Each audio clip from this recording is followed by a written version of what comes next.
नुपुर शर्मा गिरफ्तारी हुई नहीं मोहित जी, कानून के छात्र हैं आप, तो इसकी कैसे लग रहा है? वो तो कह रहे हैं कि पार्ट 2 भी आने वाला है, जो विवादित वीडियो उन्होंने डाला है, आप कहा कि पार्ट 2 भी आएगा, फिर भी कोर्ट जो है उनको रिहाई दे देती है। मैं आपको एक बात बताता हूँ, पार्ट 2 आए चाहे नहीं आए, लेकिन ये बात ध्यान रखिएगा, इस देश का लोकतंत्र बहुत मजबूत है। कहीं ना कहीं आप उसको जो है तोड़ने का काम करते हैं, जुडिशरी को खरीदने और बेचने का काम करते हैं। तो मैं आपको बता दूं कि आप आज भी इस देश के अंदर बहुत सारे जज ऐसे जीवित हैं जिन्होंने लोकतंत्र को बचा रखा है। जैसे हम पत्रकारिता की बात करते हैं ना, तो पत्रकारिता को बचाने के लिए भी बहुत सारे पत्रकार जीवित हैं और लोकतंत्र को बचाने के लिए भी बहुत सारे जज जीवित हैं। तो मैं आपको बता दूं कि चाहे टी राजा हो, चाहे कोई सा भी राजा हो, इनका बाजा बजना तय है, ये बात आप लिख लीजिए। क्या नाम है, संविधान में आस्था रखते हैं, अगर संविधान में आस्था रखते हैं तो क्या यही सब नारे लगाते? मैं आपसे कहता रहा हूँ, सुनिए, मैं आपसे यही बात तो कह रहा हूँ कि जो भारत देश में रहकर अगर इस प्रकार की विवादित बयान देता है, क्योंकि मैं आपको एक बात बता दूं कि नुपुर शर्मा के बयान के चलते एक व्यक्ति ने अपनी जान को खोया था जिसका नाम था कन्हैया लाल। पूरे देश ने देखा था किस प्रकार से कन्हैया लाल की निर्मम हत्या हुई। तो इन जैसे बयानों के चलते एक देश में दंगा भड़कने का काम होता है, तो इनके ऊपर तो देशद्रोह प्लस राजद्रोह दोनों का मुकदमा दर्ज होना चाहिए। आईपीसी की धारा 124A और 121 दोनों में मुकदमा दर्ज होना चाहिए। सारे बयान देने वाले भारतीय जनता पार्टी से ही क्यों निकल रहे हैं? हालांकि भारतीय जनता पार्टी एक तरफ कहती है कि हम कार्रवाई कर रहे हैं, पार्टी से निकाल रहे हैं, लेकिन फिर भी पनपते हैं उन्हीं से। मैं आपको एक बात बता दूं, भारतीय जनता पार्टी के जो नेता हैं, मुझे ऐसा लगता है कि भारतीय जनता पार्टी के नेताओं का जो मानसिक संतुलन है वो खराब हो चुका है। भारतीय जनता पार्टी के जितने भी तमाम नेता हैं, मंत्री हैं, वो ऊटपटांग बयान देने में माहिर हैं।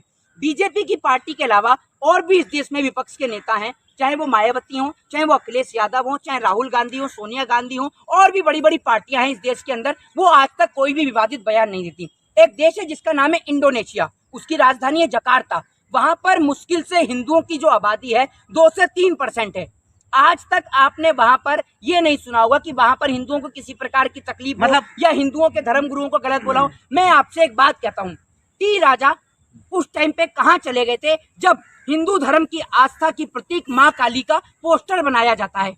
तब वो कहाँ चले गए थे टी राजा? तब तो इनसे बोला नहीं गया। तो जब हिंदू धर्म के ऊपर अत्याचार होता है तब तो टी राजा जैसे लोगों का वोट से हिंदू रक्षक तो बता रहे हैं ना, मैं आपको बताता हूँ, कुछ भी कर सकते हैं। अरे उस टाइम पे एक बयान दिखा दो आप टी राजा का।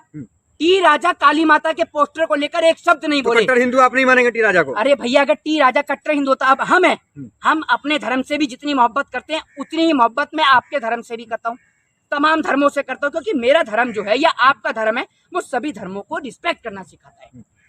इस देश के अंदर टी राजा उस समय कहाँ पर चुप थे जब काली माता का पोस्टर बनाया गया? इस सवाल का आप जवाब देंगे मुझे? बताइए ना। अगर हिंदू थे तो उस समय बोलना चाहिए था, तब तो बोले नहीं। लेकिन हिंदू से कोई फर्क नहीं है, इनको हिंदू और मुसलमान कराना है। वो कह रहे हैं आखिर कैसे हिंदू और मुसलमान? वो कह रहे लोगों के ऊपर देशद्रोह और राजद्रोह दोनों का मुकदमा दर्ज होना चाहिए और ऐसे लोगों के खिलाफ कड़ी से कड़ी कार्रवाई होनी चाहिए। इनको उम्र कैद की सजा बिल्कुल होनी चाहिए, उम्र कैद होनी चाहिए। और सबसे पहले तो इनका जो मेंबर लेजिस्लेटिव असेंबली जो ये एमएलए हैं, इनकी सबसे पहले एमएलए की जो एमएलए की सदस्यता है उसको रद्द किया जाना चाहिए और ये जो एमएलए की पोस्ट पर है उससे हटाया जाना चाहिए। और इससे और इनके बयान से देश के अंदर की जो एकता, अनेकता और अखंडता है उसको बहुत बड़ा खतरा हो सकता है। भारत देश के जो मुसलमान हैं और जो हिंदू हैं, जो एक साथ मिलजुल कर रहते हैं, उनके आपसी प्रेम में मन मुटाव पैदा हो सकता है। तो मैं देश की न्यायपालिका से गुहार लगाता हूं कि भारत देश के अंदर किसी भी धर्म के खिलाफ विवादित बयान देने वालों के खिलाफ राजद्रोह और देशद्रोह दोनों की धारा में मुकदमा दर्ज होना चाहिए।